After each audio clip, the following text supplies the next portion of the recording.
Ay, be, akala mo, madaling maging artistang hindi sikat. Hindi kaya madali. Lalo na kapag hindi ka pa sobrang kilala, tapos marami kang kamuka. Ako ito one time, ang experience ko, nasa taping ako nito naglalakad ako sa kalsada. Tapos, may mga grupo ng bata, nagtitilian, nakatingin sa akin. So, syempre ako, assume ako sa ko. Hala, magpapapicture sa akin to. Ngiti-ngiti ako. Hinahanda ko na yung sarili ko, papalapit na ako sa kanila. Tapos biglang nagsabi yung bata, Ash Ortega, pa-picture!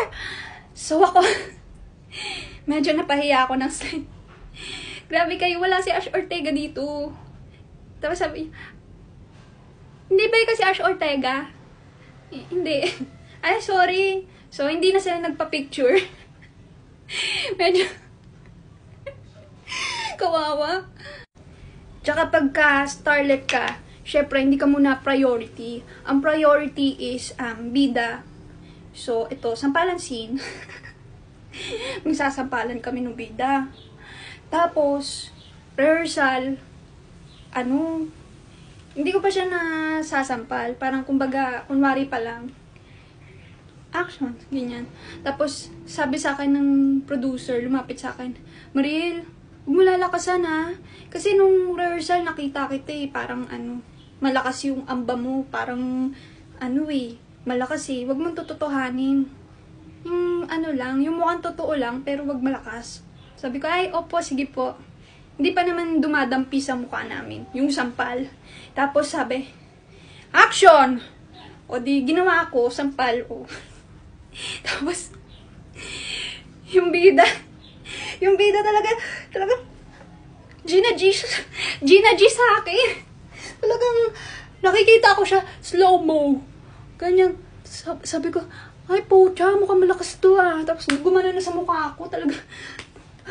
Yung tenga ko nayanig. Yung kaluluwa ko naiwan dun sa sa set. Nagpalit na ng setup. Cut! Nandun pa rin yung yung body and soul ko. Naiwan dun. Parang hala, anong nangyari? Sabi nung kaluluwa ko. Naiwan siya, na-shook. Ganon.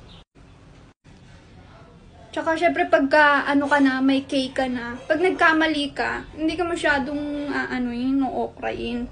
Mare, cut! It's okay. Again, take 2, action, ganun lang. Tapos pagka starlet ka lang, tapos hindi ka naman, major role, ganun. Pamparami lang. Pag nagkamali ka, yari ka, wag ka magkakamali. O okrayin ka. Ay, tatanga-tanga Ay, anong oras na Parang hindi pa gising ang diwa O ba yan Ulit-ulit na, nakakainis na, ganun. Pero okay lang yun guys. Kung talagang, ang pagka-artista, hindi for the week yan. Kasi talagang kung gusto mo, kahit ginaganon ka, sige lang ng sige, go lang ng go. Diba? Yan yung mga magpapatibay sa'yo yung mga panggaganon nila. Yan yung motivation ko na parang, ay, someday, magiging star din ako katulad ng mga kasama ko para hindi na nila ako ookrayin. Ganun, tapos, lang, alam mo yung pa-main character ka lang lagi.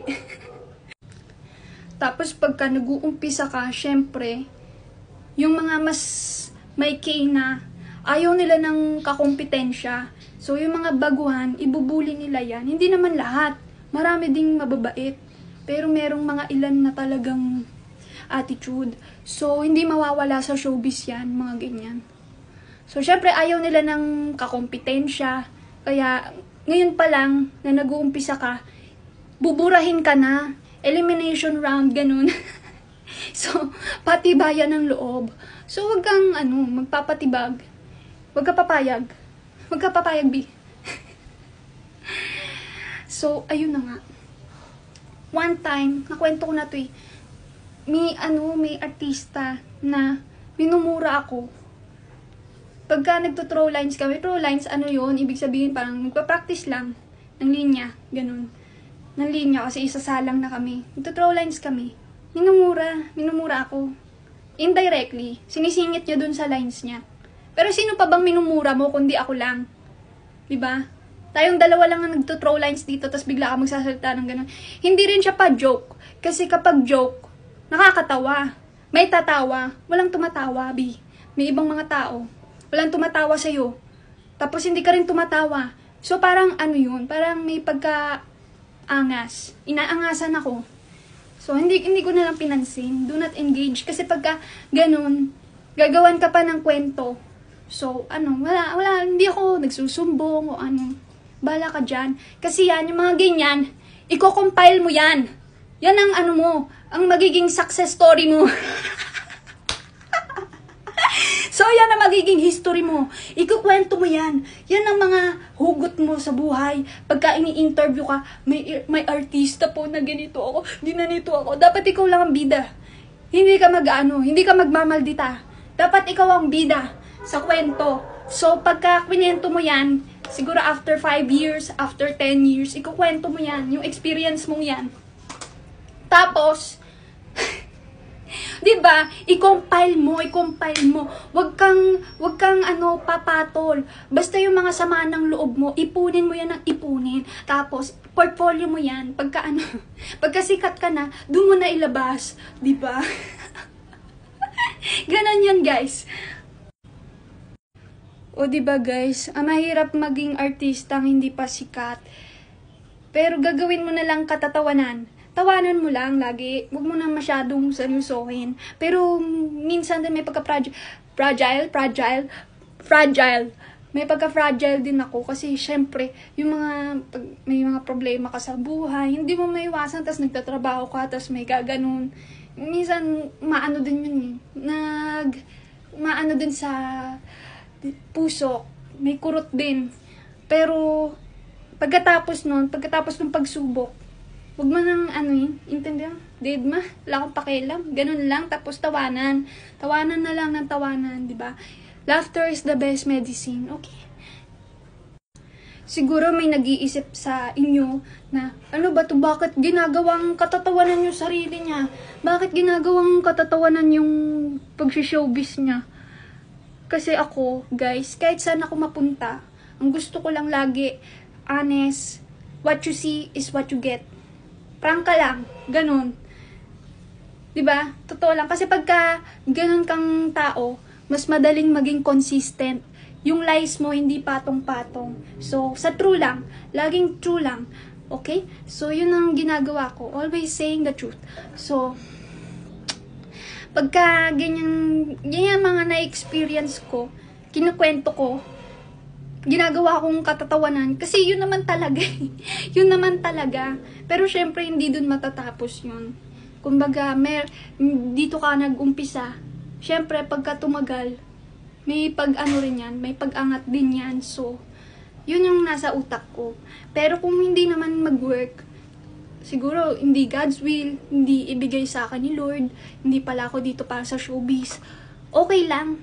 Kwento ko pa rin yung experience ko dito, 'di ba, sa showbiz. Okay lang, kahit hindi ako para dito. Basta ginawa ko yung best ko. And, nagpakatotoo ako. That's enough for me. 'Di ba? Na nag-effort ako. And, pinursu ko yung dreams ko para, after that, walang regrets.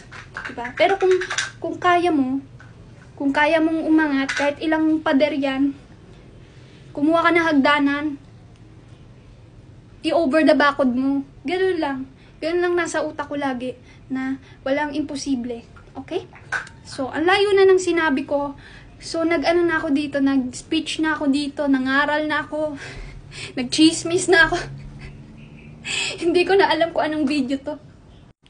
So, this is the final look, okay?